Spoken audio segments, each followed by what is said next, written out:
Experiment number 3. Reagent management demonstration and application of safety rules. Objectives. Apply basic safety rules in the laboratory. Watch carefully every reagent and take the necessary precautions. Practice the use of the materials.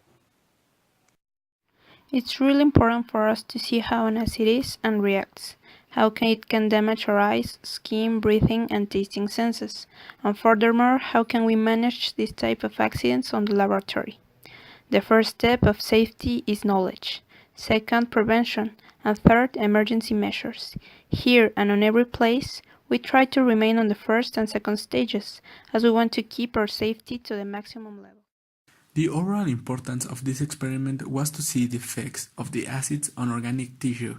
We were able to see how this tissue changed color and started degrading over the time.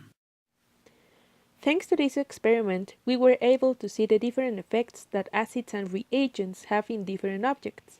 We saw the raw color change because of the acids. We also saw the reaction of chicken pieces when we exposed them to different acids. It was a very important experiment because we will continue working with compounds, and it was necessary to identify the risks of some of them, so we can have a nice experience during laboratory sessions. On this experiment, we put into practice what we learned about security measures on the laboratory by handling acids and reagents. We saw the reactions and the pH scale in practice, and we also learned how to clean our instruments of work and get rid of waste in the best way. The overall importance of this experiment was to see the effects of the acids on organic tissue. We were able to see how this tissue changed color and started degrading over the time.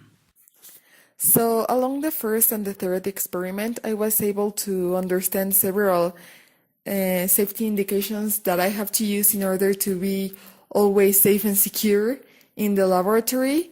Because, for example, in the first experiment, we were able to identify the NFPA symbology, which allows us to simply look at the bottle of the compound and know what special cares we need to take with that compound.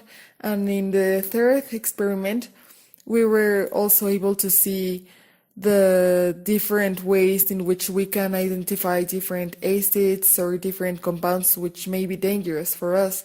Because maybe if we don't know what a compound or a liquid is, we don't know how can it harm us.